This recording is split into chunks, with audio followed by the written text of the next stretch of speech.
Welcome to The Funniest Thing, Yes. where each week we share stories about how stepping out boldly always leads to better than expected outcomes. Thank God. I'm Darrell. I'm Ed. And we're broadcasting live from Ed's house. in beautiful Santa Monica. Yes. And today's show is called Trusting Your Gut is Trusting God with the amazing artist Krista Machovina. Conscience is your higher power working to steer you toward your authentic life. Our conscience can be considered synonymous with intuition. That's what we're talking about. It's our extrasensory perception, our sixth sense. We all have it, and we've all felt it, nudging us to follow its lead. However, trusting it takes a leap of faith. God's guidance seems at times as too good to be true, too risky. We often justify and rationalize why it's best to ignore the leading. The good news is, our inner guide will never leave us astray. Let's remind ourselves that these joyful nudges and gentle leadings are directing us to great gifts, our heart's desires. On this episode, Darrell and Ed remind us all that conscience makes us responsible for bringing life through action to spiritual principles. And during the second segment, miracle-minded Krista Machovina gets us to trust God more and fear less with today's reading, which is tuned in. Bringing life through action to these spiritual principles that we're talking about is the key to everything. We're not just sitting here talking about it. We really have to do what Charles Fillmore and many other teachers have called making your life your laboratory. Yes, and following our conscience does bring life to spiritual principles through actions, because it takes a leap of faith to trust that leaving a certain thing or changing direction or trying something new that seems silly is God's will. Yeah, and acting in ways that you might not think of as, that's not the way I act. Or, we have this voice. The other thing is when our subconscious mind is so used to thinking about ourselves in a certain way, and we have to break free from that. It takes courage. It takes faith. It also takes excitement and enthusiasm and a recognition that I was talking to my wife about this the other day, because there's stuff happening, changing with her job, and and I'm thinking about what I might do, and it's like I was saying, thank God we study this stuff and practice this stuff, because as we always talk about, if you try to live life by controlling these surface level things like jobs and relationships, you'll never get anywhere, because it's too stressful and you're going to burn out. The thing is, once you start to understand that life itself is always carrying you in the right direction, and trust that that's what's going on, then the whole game changes. Let me check the door. I think he ran away. Oh, good. Did you see who it was? I did not. All right, well, that's what happens when you're at Ed's house. I think he said, that rings a bell. And so that's good news. Now, our Patreon people, we want to thank all of you. Yeah. This was actually possible from last week. But yes, thank you all for contributing to the show and letting us do what we do and do what we love to do, and then pass it on to other people. I just met a guy today who just started listening to our show and loves it. And again, this show is about retraining our minds to think along constructive lines and to act on inspiration rather than that desperation and that stressful voice that chokes it out because it says it's too risky. But really, that voice that we were often trained as safe is not safe, and that is the voice that's actually, we get sick, our relationships break down, because if we're not happy and full of the enthusiasm that comes with following our spirit, nothing's going to work right. Nothing. That's right. Yeah. Now, are you ready for a reading? Yes. Darrell actually did a painting that went drawing, or no, what is it? Pastels or something that goes with this? The unicorn? Oh, the unicorn! Yes, that was from our workshop that I did on Wednesday. It was the last session of the intuitive method. Yeah, and Darrell had to step out boldly and practice this stuff in order to ask for the right price for the class, to even do the class, to follow through. So. Oh man! So here I got a ton of things on conscience. Yeah. Follow your conscience. You know who said that, right? Yep. Who? Jiminy Cricket. That's right. He also said, no request is too extreme if your heart is in your dream. That's great. That's straight out of the Bible, like what you think in your heart. Yes. I mean, your like deep consciousness. Once your subconscious mind gets on board with this. So I jotted down a bunch of ideas about conscience. Yeah. And I got, conscience is our higher power working to steer us toward our authentic life.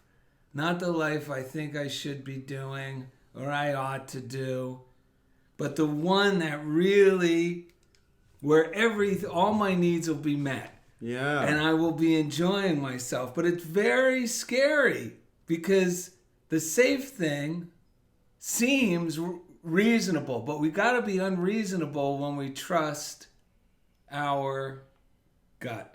Yeah, our intuition. Yes. Because a lot of us inadvertently lent, I know for myself, I lent my conscience to somebody else's desires for me, which never works. So we have to like pull it back into ourselves and start listening. Because sometimes we mistake the fear, like you're talking about, of letting other people down. It's like we think that I think that's my, because it is deeper in my consciousness, and it can feel like that, but it's really masquerading is what we're talking about. We're talking about this inspiring voice that we can trust to provide for us in ways that we can then provide for others. Yes, and we're talking about conscience versus conscious. So conscience makes us responsible for bringing life through action to spiritual principles. Now, responsible, the origin of the word means the ability to respond to spirit, which is our conscience and our intuition in the moment. Right. And I wrote why, because intuition and conscience in many cases takes a leap of faith. So, jumping ahead in my little book, these are just, remember, we recommend you, all of our listeners, do a morning routine. I'm going to read something from today, one of the morning readers we read from. Mm-hmm. And to just jump out of bed, throw on your helmet, and race into your miserable day is not being responsible to spirit. It's not, right. You're not responding to your spirit. And discipline means going in a good way or following the loving leading, and it comes from the root word disciple. Yeah, we actually once talked about, because I don't often use that word conscience. I've just, for whatever reason, I was just thinking, we talked about this on a show long ago, that con means with and science. Yeah, like it's with good science. It's really acting from principle. Yeah. Right? Which is what our show is all about. And it's like everyone knows in the movie where the character is tempted to go along with everyone, even though it doesn't feel good. Yes. And then the hero always comes out to be the one who was willing to stay with their principles, even when it doesn't look like there's a way. And then amazing transformations happen. Yes, and their principles, we're not talking about bullying and getting our way. The principle turns out to be the loving direction of God that doesn't affect anyone negatively. No. It may upset some people who are afraid, but in the long run, everyone is grateful that somebody stuck to the principle. That's right, because if they're afraid, then they also, somewhere inside them, are crying out for this love. Because no one at the end of the day, if they could see it from this elevated perspective, that we recommend doing the morning routine. Because if you don't do the morning routine or some form, a meditation, and I say more, I like the morning routine even better, because we're not talking about 30-day meditation challenges. We're not talking about 10 days of silence. We're talking about every day, just a few minutes. Yeah. Every day to reconnect. At the end of the day, sometimes there's nothing I can do. I don't know what any of these books mean until I sit down, read a little bit, and meditate again, and come back to my conscience, come back to living with principle, because my brain gets all derailed. So there's no way that out of everyone that's ever practiced this, meditation and some sort of prayer and inspired reading, that's why they invented the daily word, because they're taking from these spiritual traditions, so people could have a daily reading, something that was aligned with spiritual principle Yeah. that they could read each day and affirm. And get into a habit that's really going to be that's really going to transform your spirit. And it's better to do. Well, first thing, I'll just put it this way. When you set the bar low, you're setting yourself up for Yes. success. And it's better to do 5 minutes to whatever length of time you do a morning routine, just 5 minutes, 7 minutes, 10 minutes, whatever it is. It's better to do just 5 minutes a day than to do and commit to 40 minutes or a half hour. I got to do I it on agree. my half. Because now you're turning it into this decree that you got to stick to. And when you fall short, then you're going to feel bad. I'm just talking from my own experience. Yeah, and then you're not going to want to do it again. And then every time you think about it, you're going to beat yourself up about it until you get to the point, like we mentioned in the description, Yeah. where you start justifying and rationalizing, that's for that. Bozos do that. I don't need that. So You know, what's so crazy? This is really mind blowing. It was probably what year? It's 2024. So I met you in like 2007. So it was probably like 16 years ago. That's crazy that I've known you that long. But I was literally sitting off to my left, in my left, talking to you on the phone when you asked me, "Do I do it every day?" Right? Yes. Like, we're hoping we're still recording.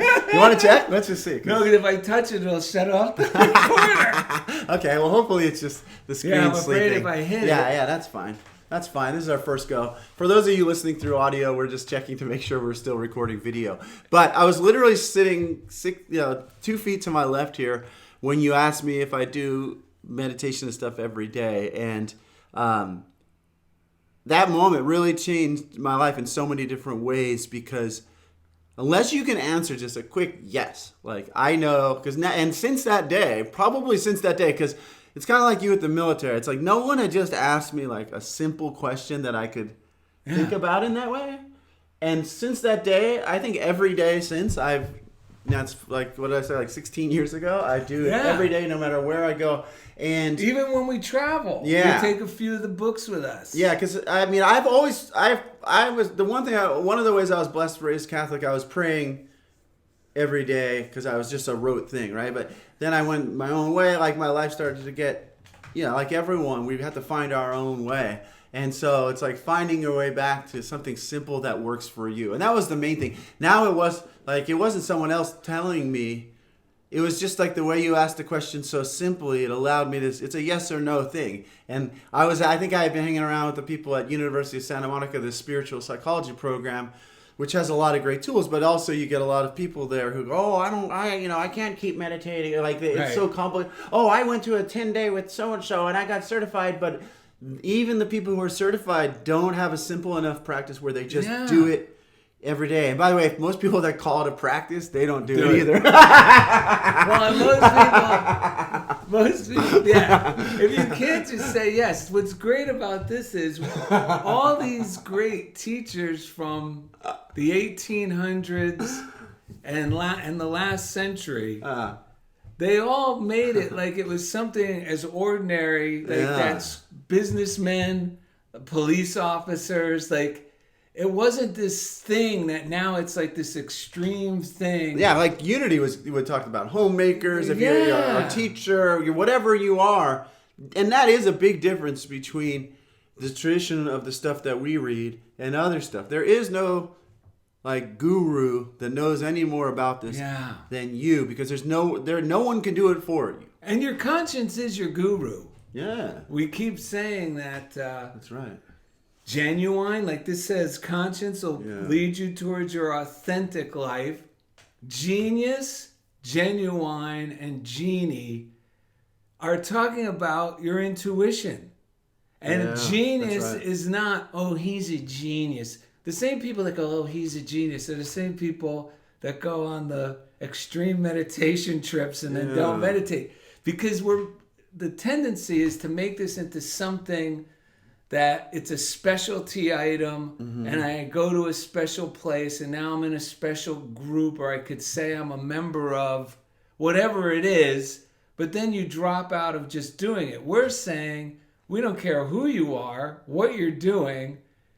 You have the ability to tap into this. And when you tap into it, and then by tapping into it regularly, you start really becoming aware throughout your day which way to turn, or I feel good about going here. Or I was on my to-do list to go to, I don't know, Costco tomorrow, but I'm getting a hunch to go now. And you go now, and it's the one time Costco has no one in the parking lot. That's right. And you buzz through, and you could tell, you could feel it, like you're in harmony with this guidance. And that's letting the genie out of the bottle really just meant that. Letting the genie out from within you to guide you, to grant you your wishes. But you have to be willing to go in those directions when the genie says, hey, you got to go this way. There's a pot of gold this way. No. I got to stay here. I said I was going to wait here or whatever. And it's not easy to do. Yeah. I don't do it all the time. But here's the thing. Whenever I don't do it, things don't necessarily go terribly wrong. However, I go, I knew I should have listened to that hunch, right? Yeah. But God doesn't do spite work. It doesn't mean, I ruined my whole life. Because here's the other good news. Now, the only time that matters is now. That's right. And we could reconnect with it. And if you're doing a morning routine and you're not turning this into something so odd and unique, right, then you'll be able to tap into it too throughout your day. Yeah. Meditating and doing a healthy meditation in addition to your morning routine is when you're driving. If you're listening to a spiritual podcast or a book on tape, because it's keeping your mind in this higher frequency of ideas that elevate your thinking above fear, doubt, worry, condemnation, the other people in traffic. When I'm listening to those things, I notice everything changes. I'm more tolerant of the other drivers. I find myself relaxing and not needing to be in a hurry as much. And the more you do this, and it just becomes a regular item of your day, and that's what Jesus brought to the table. That this isn't something for unique people who have to go to 4 years of college or special training or sit with a guru. Yeah. He was saying, any of you can do this. That's right. Any of you. Let me read this unicorn real quick. Read that. So this is from Emmett Fox. And the first thing I loved about this was I never knew unicorn was in the Bible. I know. I was really surprised by that also. So that was excitement number one. And the unicorn in the Bible actually is talking about these moments when we get a hunch, a joyful nudge. And it says, and if you have Around the Year with Emmett Fox, it's on September 8th. And it says, as long as we insist upon telling God his business, nothing very much can come of our prayers. What that means is I already know what I'm going to do, and I'm going to do it. And then I just say, oh, God, thank you for everything. But I'm just plowing through life, trying to solve my own problems in my limited ways. I'm outlining, and it's usually negative because whenever I start outlining without bringing God into the equation, it's always worry and scheming. Yeah. If I do this, if I say that, maybe I should send this letter in, date this check. Right. All that. I could just throw it out the window. So we're just saying surrender to God. And that's what he's saying. As long as we insist upon telling God his business, nothing very much can come of our prayers. The ox, the mule, the donkey will obediently pull your plow and your cart and take them where you want to go. But you have to know where that is and how to get there. The unicorn will not do chores. He will not pull a cart or turn a mill. He will not take orders. The unicorn knows where he is going, and it is always somewhere that you could not choose because you have never heard of it, and in your present consciousness, you could not even dream that such a place could exist. Nevertheless, there are such places, and the unicorn knows them, and it is not interested in anything less. Someday it may happen, probably when you least expect it, that the unicorn will suddenly appear at your side, eyes flashing, nostrils quivering, pawing the ground with impatience. When that happens, do not put a bridle on him or to look for some task for him to do. He will not do it, and there will not be time. No sooner, seemingly, has he appeared than off he will go again. So do not pause, but leap upon his back, for he is a flying steed, and he wings his way to the gates of the morning. On that ride, problems are not solved, they disappear. And then the Bible verse is from Job 39, and it's verses 9 through 10. Will the unicorn be willing to serve thee, or abide by thy crib? Canst thou bind the unicorn with his band in the furrow? Or will he harrow the valleys after thee? So it's saying, don't be afraid of silly ideas. Let joy be your guide. Take that hunch. Yeah. Follow the joyful nudge. This is the hard part. We got to constantly remind ourselves that God's will for us is good. So that means these intuitive thoughts, which is God speaking to us from within, are directing me to good. I'm so much better at following these than I've ever been. But there was a time in my life where I would never follow these. Yeah. Because they seemed so unreasonable. Right. And you can't see how going left, when you know to go to someone's house, the shorter way is right, and you get a strong hunch to go left, is going to take you there. But if you go left because you have that hunch, you're either going to bump into someone on that ride that you haven't seen and you were supposed to see, or you're going to be passing by a garage sale and an item your wife has been wanting to get that's been hard to find is going to be right out in front. Or you're going to end up getting to your friend's house sooner than later, and when you get there, he's going to go, wow, I'm surprised you made it because they blocked off the other road to my house. Every single time. That's the unicorn. Yeah, it's funny. Marianne Williamson, in today's reading, day 120, it says, on a self-organizing universe. This comes down to, I've been reading Raymond Charles Barker, The Power of Decision again, because we have to choose to follow it. Our power of decision. He talks about, basically, you can sit and meditate, and bless things, and there comes a time where you got to make decisions about what's what, so I used that this week. But she says the universe is both self-organizing and self-correcting. The invisible hand that makes our heart beat and our lungs breathe is at work on multidimensional levels, arranging not only the extraordinary physical processes that keep us alive, but also what we experience. Insights, relationships, improbable meetings, creative moments, falling in love, emotions, and miraculous occurrences. The universe, in fact, is one miracle after another. Yeah. One stroke of genius followed by another stroke of its genius in an endless flow of opportunity for life to fulfill itself. Even me reading this, and you're talking about genius, we didn't talk about what we were going to read before the show. The universe is intentional. It doesn't do anything by accident. The difference between the so-called natural world and you and me is that you and I can say no. The acorn doesn't have a choice whether or not to become an oak tree. The bud doesn't have a choice whether or not to become a blossom. But you and I do have a choice whether or not to allow life to fulfill itself through us. And the choice we make then determines not only who we will be in the world, but also the experiences we will have.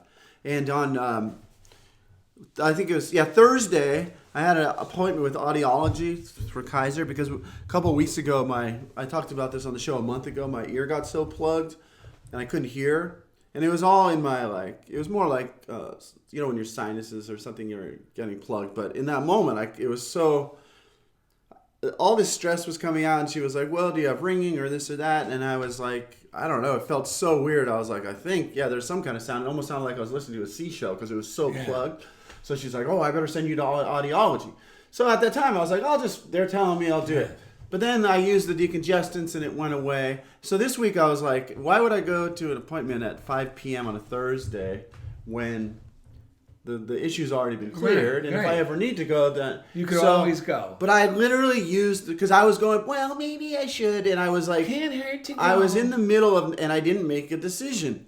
And Raymond Charles Barker says, if we don't make decisions, we are not adults.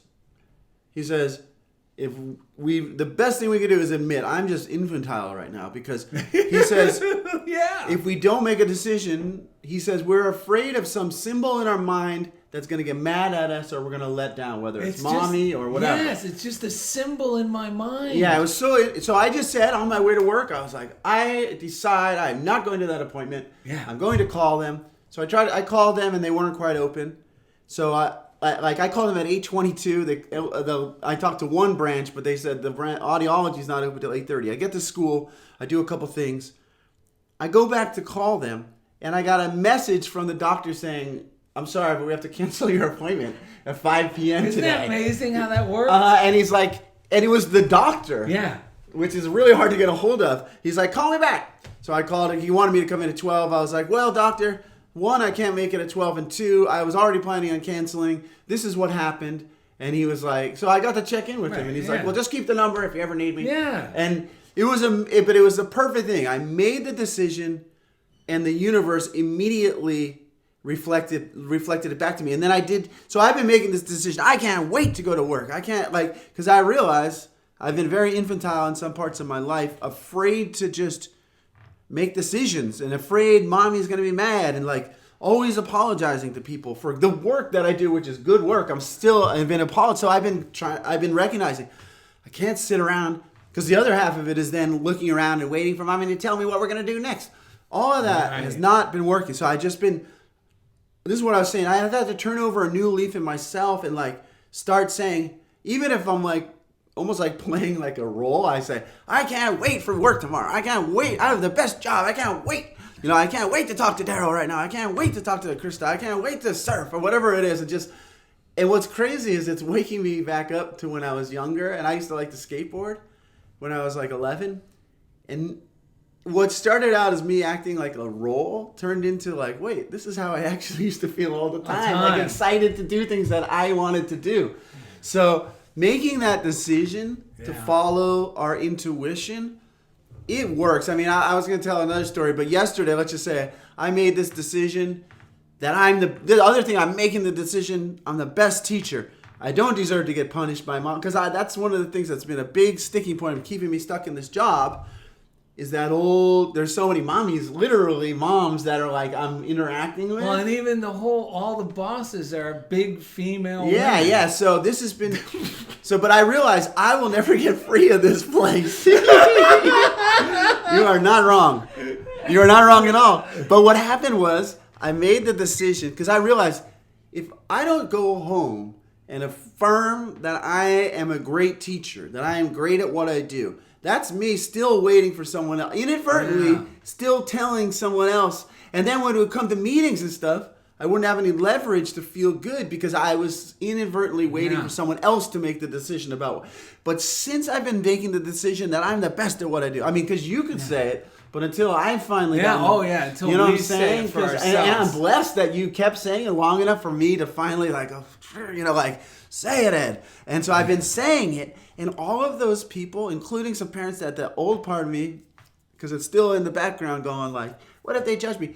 Those very people, I've had the most amazing, positive, one lady needed to sign a document. She just happened to be there. It was just too many positive things. I went to eat a burger at Ruts after school, and another parent came in, and she said, "You're not going to believe this. I just thought of you before I got out of my car." It was just, the flow was just one thing after another. What do you think about? There's nothing. This is for our 3 breaths. Because when you were talking, let's do that let's now. take And 3 breaths. Then we're gonna bring in our special guest. I have one little. I'll read part of this letter, and then we'll bring in the guest. Okay. So let's take a deep breath to clear mind.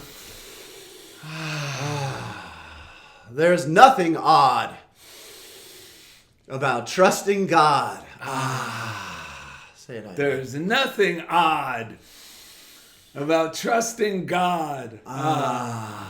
There's nothing odd about trusting God. That dawned on me because I was thinking about so many spiritual things especially if you're like getting yourself back into spirituality is inadvertently thinking you need someone or something outside yourself. Like, I'm paying for this program. Like, that's my way of showing. It's only putting on I'm putting on this outfit. That's my way. But the only real way is to sit and do your morning routine. Read the books. If you do the morning routine, it's going to change your life. Just do that for a few days in a row. And that, even though you may not get the initial high of like, I just paid for this and now I'm going to this. I went down that road so many times. The purchaser's high. But these things can't be purchased. It's already inside you. You got to unlock it and let it go. Let's see. I'll read a quick bit of this letter. The high you'll get is you'll see things in your life transform for the better. That's the high. Yeah, and it's not odd. See, the thing is, the people that sell programs want it to seem even odder in a way because they want you to keep needing them. They want you to need something outside yourself. They may tell you the end goal is to trust yourself, but everything gets set up to make you believe you still need something. And that's when it gets really confusing because you think you're doing it and the people are telling you, but they're just doing another version of, Darrell, you're the first person who told me con man means confidence, like gaining your confidence. And if you need someone to tell you, yes, I'm leading you down, they'll tell you whatever, but it's still just another trick. But that's why we love these books from Unity. Like the whole program at Unity in particular, like back when it was founded and for a long, long time was just anything you needed to live this way was accessible. They would send you $1 at the most for like a beautifully bound book. It's just like, and that's the spirit of this because they understood that when you give it, understand when I give it away, it comes back to me. Wait, I told you this. Go ahead. I just gave that talk at Unity Ventura. Krista was there. Yeah, you can go to our Funniest Thing with Darrell and Ed Facebook page and you can hear the talk. You might have to fast forward. When Darrell comes on, the mic was off for a few minutes, but fear not, they did fix it, so just fast forward a little bit. But here's the thing. Someone who is a guru, I guess a coach. Yeah. So she's been trying to get in touch. She's started to get in touch with me. And that's the reason she tends to do around when she has a system to sell. Yeah. And she got in touch with me to ask me about, but it's very coy. It was you've been in the daily. You've written for the Daily Word about 2 times. And I said, no, actually 7 times. Wow, 7 times? Wow. And she's going, oh, so you just keep contacting them. I said, no, I never contacted them. Yeah. They've contacted me. Right. And she goes, oh, because I have a new system. And I said, well, I guess you could talk to them. Right. So then she started saying how I want to start sharing my program to Unity churches. So I said, okay.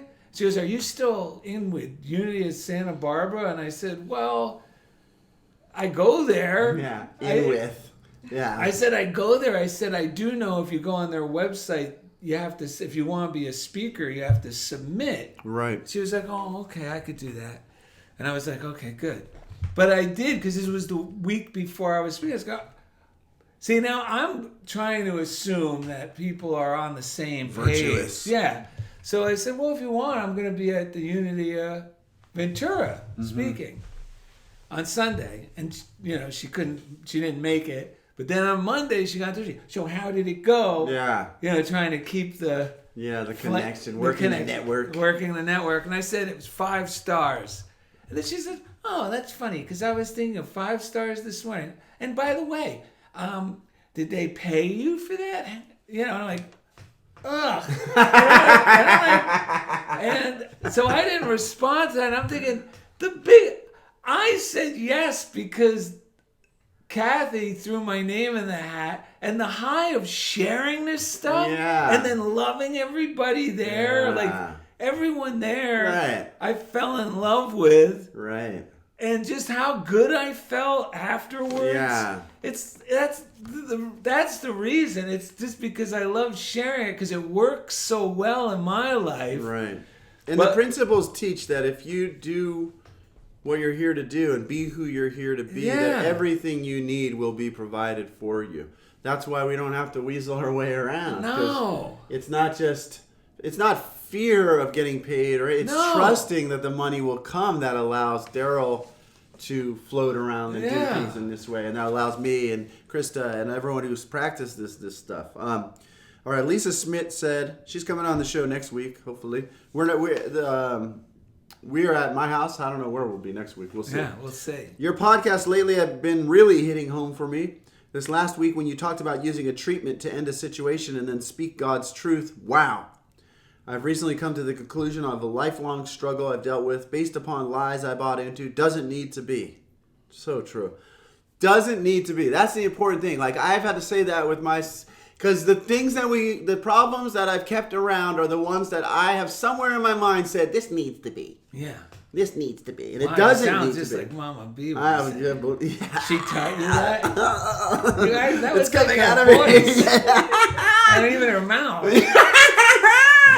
You're not wrong. This needs to be this way, Edward. Sorry, but this is the way it needs to be. I realized I got myself into this situation with stinking thinking. Therefore, I can get out of it with right-minded thought. I mean, I'm a Course in Miracles student, and it's all about changing perception. Course in Miracles teaches that God's will for me is perfect happiness and peace and joy are my birthright. I have been praying over my situation by stating I'm done with it.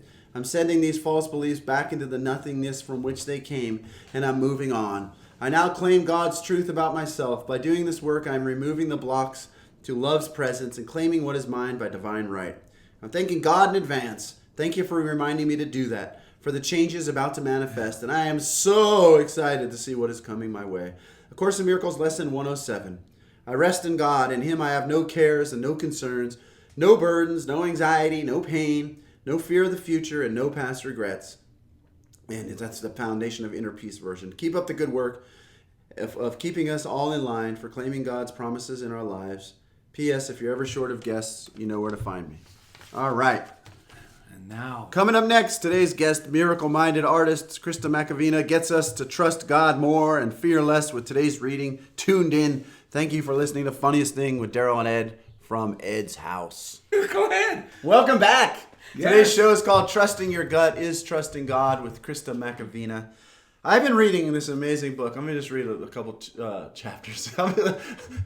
Sit back while I read a couple chapters of this. Now, a couple paragraphs. It's called Dare to Believe by May Rowland. I've talked about it. Sometimes just this phrase, dare to believe, helps me through my day because I know when I'm being a weasel, I need to dare to believe. So I've been daring to believe. But she says at the end on page 134, we got to keep this stuff simple. That's the thing. Your mind is going to tell you that what's the use, this, that, and the other thing. But it's like the Darrell talked about pies one time. If you handle the spirituality for the spirit first, if you just meditate, do something simple, one thought, the rest, the physical, the emotional, and the intellectual will all take care of itself. But as we take even one idea of truth and live with it and work with it, one idea, as we refresh our mind daily through prayer, we awaken our divine nature and a transformation begins to take place within us. Ideas of truth are stabilizing and helpful. It may be the thought, all things work together for good. Or it may be an affirmation, I am poised and centered in the Christ mind, and nothing can disturb the calm peace of my soul. Ideas such as these can become a basis for right reactions. They can help us to keep our thoughts centered in the right direction. They can give us a focus for our energies so that we no longer fall into gloom, depression, or even despair. Life is yours to enjoy. You can control your moods and your reactions to life. You can make joy a habit. And then the person who ever had this before wrote, joy to the world. Yes. Yeah. That's a good one. Well, Krista, Yes. this is usually when we ask our guests. Yes. Edward.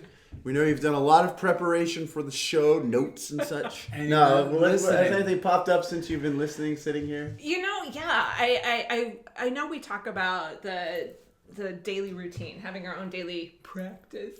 Yes. as a way of getting lined up, as a way of getting centered, and I realized how important that is for me because it does, like you were talking about it kind of primes your intuition. It gets you grounded. My mom, when I was little, well, and even today, would say, haste makes waste. And that, again, because I would go 100 miles a minute and like barrel into our day or my day, and I break things. That's what I mean. Like if you're working too fast, you kind of make messes. Yeah. And so like having that daily practice slows you down so you get lined up so that you're calm and you can handle things a little better. I mean, if you're scattered and chaotic and running into your day without being grounded, that's when mistakes happen. I mean, I've seen it in my life both ways, you know, so it's invaluable, and it builds over time, at least for me. Like the longer I do it, the less flappable I am, right? I guess. And then when things happen that knock you off guard, because they will, you know, sad things are going to happen, hard things are going to happen, you know, you're going to have losses, whatever. But if you have that higher set point to return to, like if you have like, okay, well, what's in my toolbox? I got my gratitude. I've got friends who I can call on who practice these principles and who can like get me back in the ring. I can call on silent unity for prayer. I can read something. I can listen to something in the car. You know, the meditation every day. You know, writing things down, writing affirmative prayers down. All of that then kind of bolsters where you are and helps you weather things that are going to come. I mean, they just do.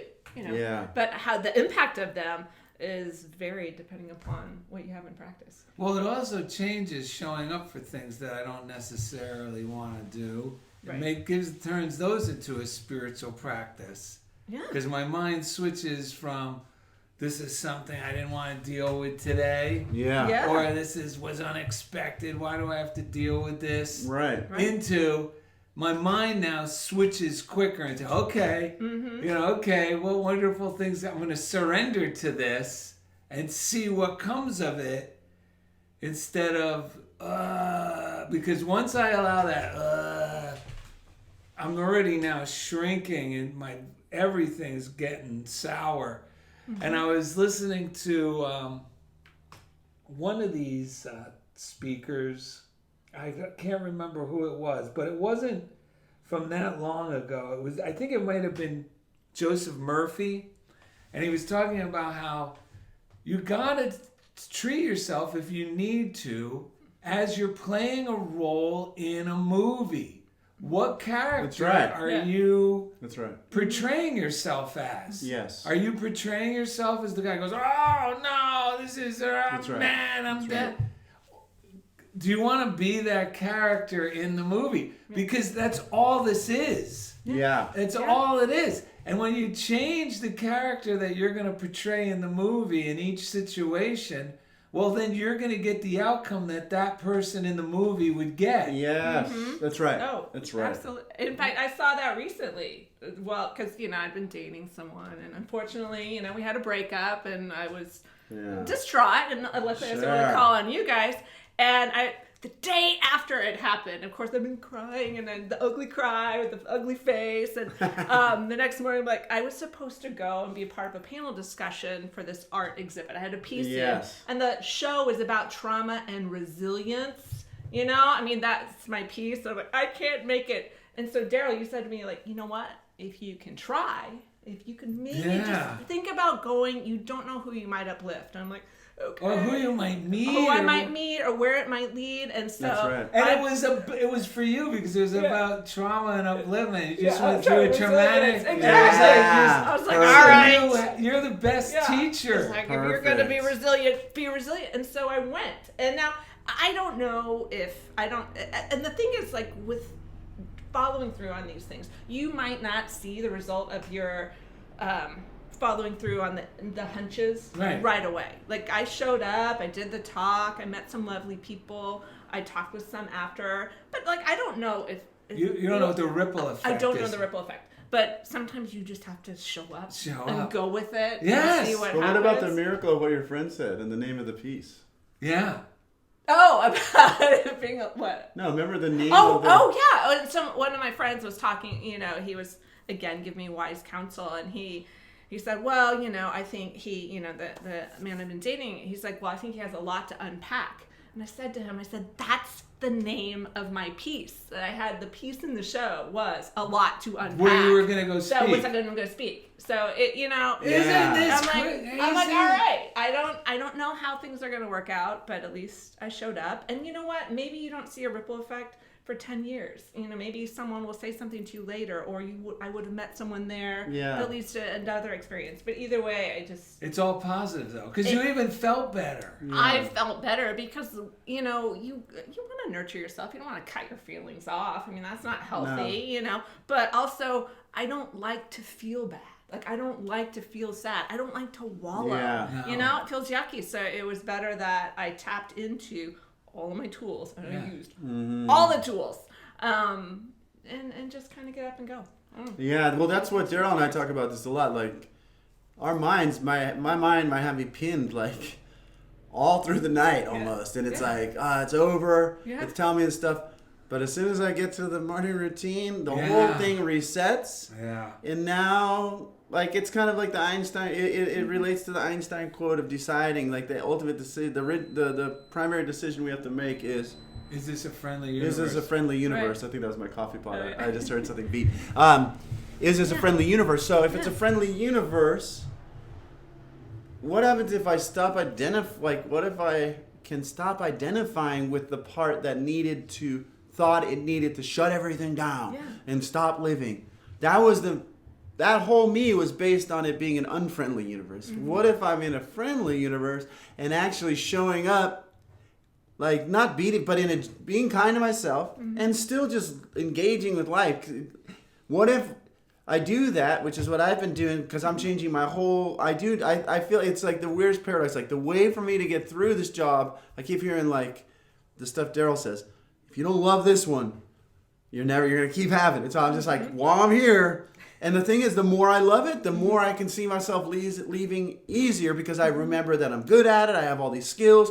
When I show up, like on yesterday, all of a sudden, because I feel good about myself, but it's a different kind of good. It's like, I'm connected to the universe. God is moving through me. So now I'm helping the principal, because I'm the expert. I'm helping the assistant principal, and they're thanking me, like, thank God. And I'm, like, doing stuff that's not even my, quote, job, but it's blessing the people that I was afraid of. The parent that I saw who was like, oh, we're not having a problem signing that. It turned out my mind's was right, like, that fearful part that identified as a hurt guy or something, you know. And that guy saw, they haven't signed it because they're sitting there going, you know, what that guy Ed's doing, you know, but... Then I remember, once I started loving myself, they always lag on signing stuff. They just don't sign stuff. So then all of a sudden I'm at school, and the assistant of the student that I work with, who I love this guy. I love this kid. Of course I'm the best person, because I love this kid. We get along. I know what I'm doing. I see, and it turned out he was his birthday the next day, so his mom brought treats at the end of the day. And the whole thing was so set up by God. I walk in, and I wasn't even going to ask her about the paperwork. I was just like, I don't want to be afraid of this person. And I've been blessing her and her husband, like, in my prayers, seeing them as loving people. Like, not even like, God, make them, just, no. I love them. They're just people. Like, letting go of any story. So I see her. I'm like, oh my God, it's so good to see you. I'm so excited to start working with your son in this way and that way. The son comes in, and he's on the spectrum. And so in that, you know, traditionally those kids, like last year, he spent all of his time kind of running around. He didn't have a lot of friends, or he wasn't interacting with. This year, it's been a miracle. All the blessings have been working. He comes in and he goes, oh my God, Mom. He gives her a hug, and then he goes, these are all my friends, and I want you to meet all of my friends. So not only did God take away, like, the fear, I actually let go of the fear. God didn't take away the fear. I let go of the fear so that God could show me something totally different, and then the mom could see me loving her son, and I could see that the mom had nothing against me all along. Like, because until I get rid of the stuff that's me lashing me, I do know, like, it's gonna keep.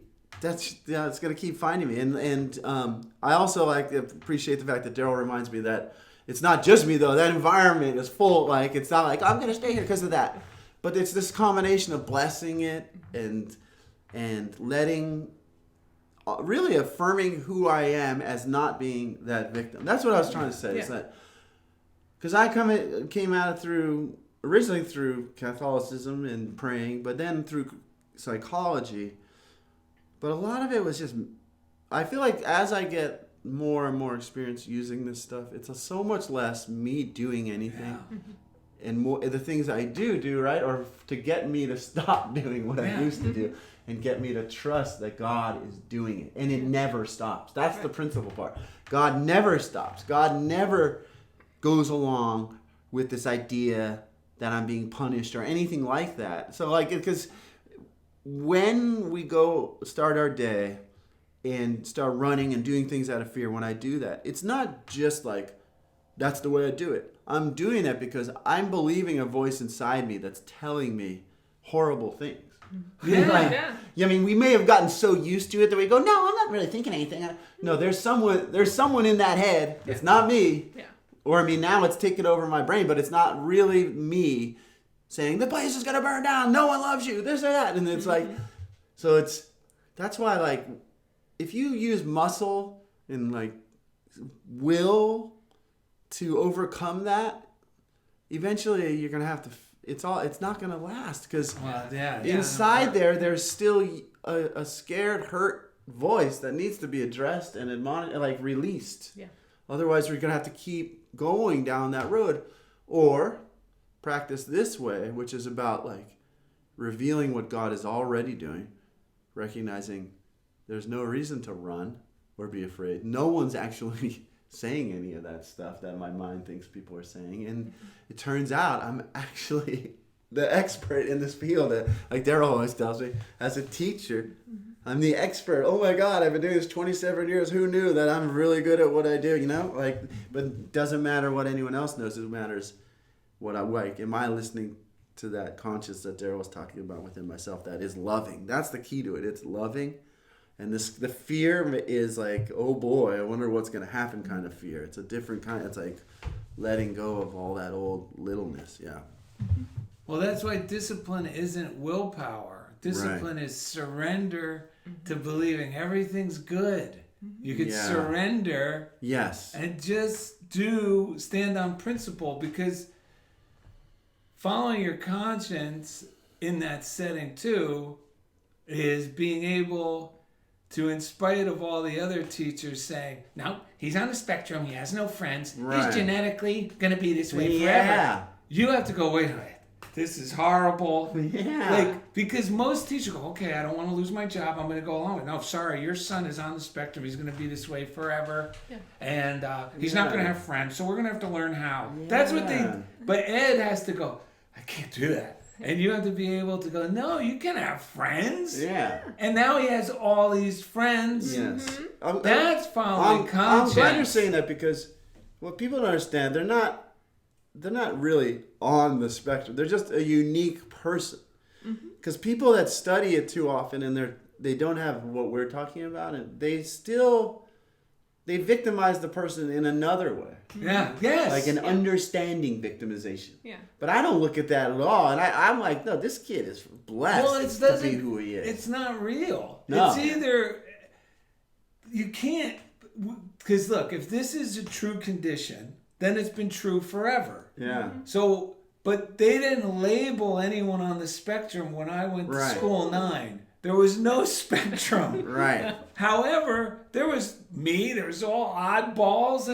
But what they did was they never said, you're on the spectrum, this is all you can expect to do. Right. They didn't say, this guy's a genius, he's going to go further than you. Everyone was treated with encouragement. Yeah. They didn't go, okay, well, he's on the spectrum, we're just going to have to stick him in this room with this weird teacher, and everybody else is going to know. Then all these kids know, oh yeah, he's a weirdo kid because he's in that room with that teacher. It really starts to shrink everything. Yeah. When all psychology and all these experts in all these fields will tell you, praise and encouragement break these laws of reason. Yeah. And not just in this arena, but even doctors say it about patients that seem incurable. Right. The ones with the more positive outlook. Yeah, that's Heal. exactly what my doctor said. Yes. She's outlook is such a big part of healing. I'm like, yeah, cool. It's I'll the do big the best part. I can. Yeah. And this is, and we could take it a step further and go, well, maybe it's the biggest part of healing. Yeah. Yeah. I agree, because it's a receptivity to an energy that can't help but heal. It's our body can't help but respond to the healing. When our mind changes, it has to heal. Funniest thing, folks. I got 2 readings. Let's hear it. While you're doing that, so Yeah. let's be clear. Like, I see what people are saying when they say that person doesn't Of course. So, but the difference is I don't have any limitation based upon that. So Right. So what's crazy is that people that tend to fall under that reflect the beliefs of the people around them more than most. So I met a new young man in kindergarten. This was one of the God just sent me to this person at this time to help this situation, and where all the adults were tantruming. They wouldn't call it that, but they were just like, eh.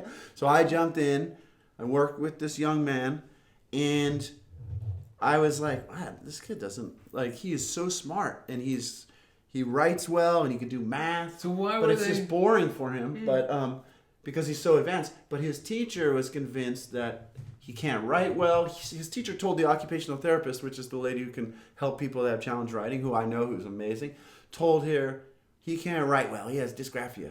I guess that's what it means. And so I didn't know that, Right. and I saw him write. I was like, he writes like an artist. He could write neatly.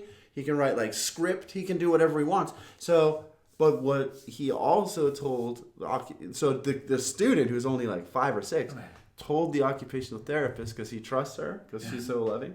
He told her, my teacher hates me, and everyone in there hates me. Yeah. So he can't write in there. It feels horrible. You're And congested. he's angry. Yeah. He's like twisted. Yeah. He's scared.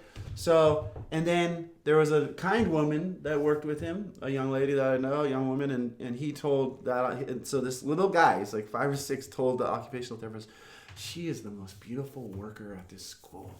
And it's because she loved him and encouraged him. But like that level of awareness and like, oh, I was gonna say that but that's in all of us. They need a loving person. Yeah. No, Yes. I was gonna say this kid is able to recognize whether, more than anything else, whether you are a loving person. Yeah. Like, are you in a loving state of mind? Mm-hmm. That's why I love the kid. It's like, I get why he doesn't want to do stuff if it feels like he's being hated, Like, that's the problem. And that's like when I used to think, they're just getting my hopes up. yeah. But that's the only thing that works. yeah.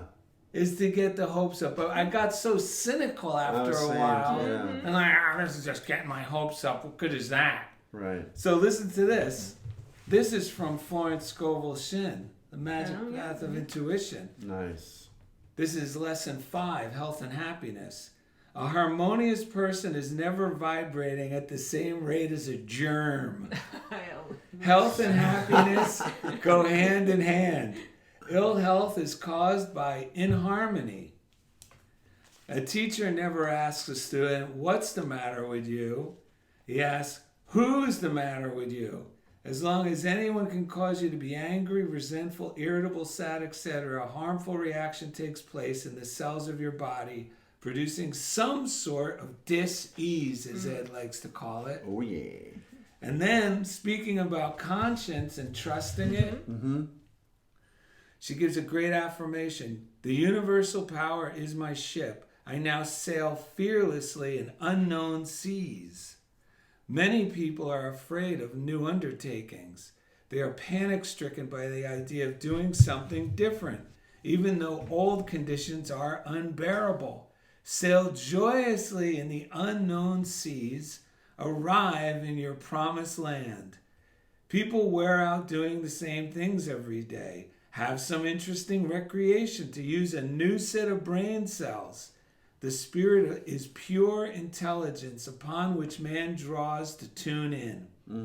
With the fixed idea that your supply comes from infinite intelligence, You will always be provided for in both big and little ways. So true. Oh, I like that one. It really is in Yeah. like the brain, you know, like you talked about. It's like in the back of my brain, there's like that tense, fearful voice, and it's like it's not letting in. It's not even letting in the fullness of the brain. It's just like little thing back in that back there, like holding like a knot. And I've heard that's also where zeal comes from. When that part is flowing and open, then it turns into zeal. I can't believe it, because look what I just opened this, and here's the other part, because she says infinite intelligence, and that's conscience and intuition. The great magician. You ready, folks? Yes. Okay. There is no limit to the good that God has prepared for man. Only doubt or unbelief shuts off the power within each man. However, faith turns the power on again. So it is necessary to do everything to develop faith in that power. Sometimes a new affirmation or a new idea will suddenly give you the realization, which is manifestation. In one of my classes, I explained that it was necessary to become as a little child in order to be a good demonstrator and bring in the element of play. Then I said, let us look upon the universal power as a great magician and draw out of his hat whatever we desire or require. Yeah. I love that because it makes it sound like fun. Yes. It's more like it's no secret that she wrote, the game of life and how to play it. Like to have it like a game, like what wonderful thing is going to come of this. I have a friend he and I like to talk about the magic and how things line up and how the coincidences, all the funniest things, and you start to feel like everything is lining up the way. Everything's magic, and that's exactly what we were talking about it before the show, that it's really recognizing that it's always happening, and then when it feels like it's not, that becomes the indicator. I got to do something to get back on the beat. You're right. That's exactly what we were talking about. Yeah, like if things feel yucky, if things feel out of alignment, or if the magic doesn't seem to be happening as much, I'm probably looking in the wrong direction.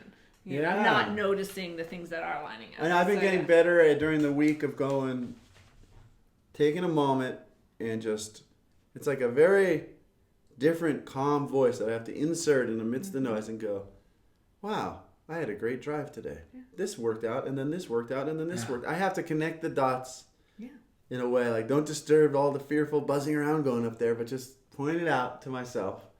Because that story is going to help me lead to the next part. That's going to, by catching on to the fact that it's working, even though that noise is buzzing around and saying it's not, there's no reality to it. There's no truth to it. Mm-mm.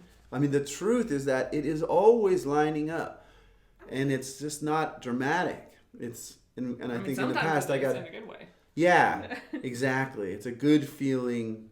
I don't know what the origin of the word dramatic is, but it's a good feeling, like whoa, wow, wonder of wonders, as we learned that wow is an acronym for wonder of wonders.